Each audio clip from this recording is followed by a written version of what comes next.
First arriving officers got on the scene at 2:06. Information was coming out at that time that there was potential that the suspect had exited the building, clothing description, and even his name was given to us. Our team began to set up a perimeter. We had officers that went to the location to begin check for victims and make sure that the scene was secure there. Other officers encountered the suspect at Poplar, on the south side of Poplar, very near to the entrance.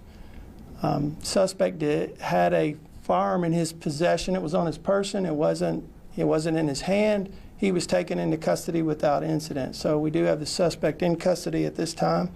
We do have one fatality, and it's probably all that we're going to release at this point. We're not going to be releasing any of the names of the suspects.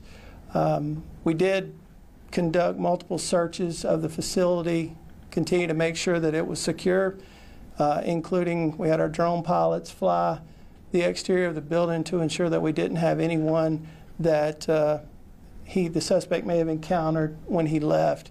All that's clear. So this appears to be a one-on-one interaction. It occurred in an exam room. And so with that, I will open it up for some questions. I know you're not, this is Action News 5, I know you're not releasing any names or a name of a suspect, but can you let us know if the suspect was possibly a juvenile? Cannot at this point. We'll release some more information tomorrow, but not going to release that at this point. And just for clarity, so hold on, we're going to do one at a time. Go ahead. And just for clarity, you said that this incident started while they were inside of an exam room. So can you confirm if it was involving a healthcare worker? You said it was an exam. Yes, yes. Okay. Was a healthcare worker, and he was a patient to our understanding. Now this is preliminary, so know that the information could change, but that's what we have at this point. Ma'am, you had a question. Was anyone else shot or injured? No, ma'am.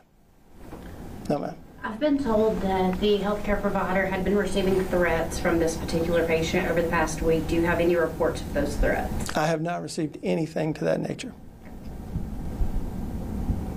You said the suspect was a patient? He was there that day, had been there, it's my understanding, several hours. So yes, he was a patient. Had been there several hours before the shooting, or had been there and then left and then came back? No, it's my understanding that he had been there for several hours before. Yes, sir. The victim a man or woman? He's male. And you said healthcare worker. Is he a doctor?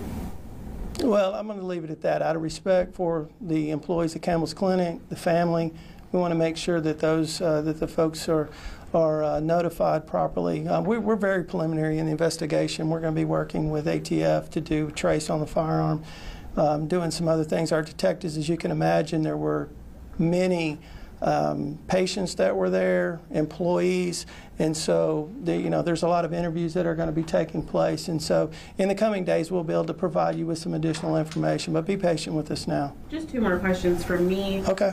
I just want to get clarity on two more things. So okay. Again, this was, you're saying, not a random act, this was targeted, it was one-on-one, you said? It appears to be at this time. This was not the mass shooting situation that we experienced at Kroger several years ago. It's nothing like that.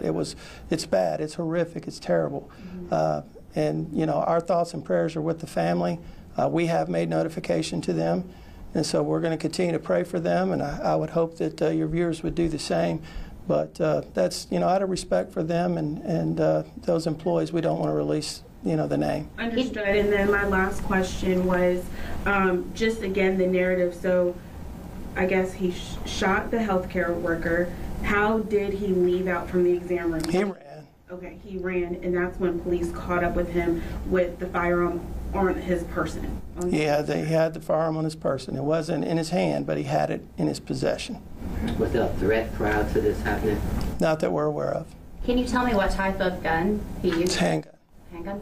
Okay, and I know you just mentioned Kroger. We're 2 months out from the 2-year anniversary. I can only imagine that brings up so many thoughts and memories in all the first responders' minds, people who were inside the clinic. Can you say anything on that, on how it felt responding to this? Yeah, it's difficult because that men and women are fixing to go into harm's way. And I guess what I would say to that is I'm very proud of our team. And again, you know, we're talking about a guy that ran from a shooting scene, and he's in custody within 5 minutes without additional loss of life. And so, including our team, the suspect, and so I'm proud of them for that. Another thing that I think is a good point that we need to highlight in this, that one of our officers highlighted to me that as they entered the building, there were several employees that had taken charge of the patients that were there to be seen, and other employees, making sure everybody was accountable. They were practicing what they had been trained in active shooter. Folks, that makes a difference. It absolutely makes a difference. Today, it wasn't that type of situation, but it very well could have been. And we saw people in stressful environments go into what they had been trained to do. And so I commend the folks at Campbell's Clinic for making sure their employees are trained. And I talked with the director just a few minutes ago on the phone, and his focus right now is on his employees. And I told him that we would be there to help them any way that we could. And so we'll have a presence there over the next couple of days and get through this as a community. Can you share any information like the suspect's age at all? No, we're not going. We will. We're not trying to keep anything from you. We will. But we're very early in the investigation, and we want to make sure that we have all of our I's dotted and our T's crossed. So we'll provide you with some additional information tomorrow. And as far as you know, so there was no altercation before, since this person had been there for hours? Yeah, we know we don't have any information to substantiate any of that at this point. Now, that could come out later in the investigation. There's still interviews being conducted. That there may be things that I'm not privy to at this point. I think the main message for us at this moment in time, it's a tragic event, but there's no ongoing threat to our public, and that's what we want to get out. There's, you know, social media is wonderful, but sometimes it takes on a life of its own.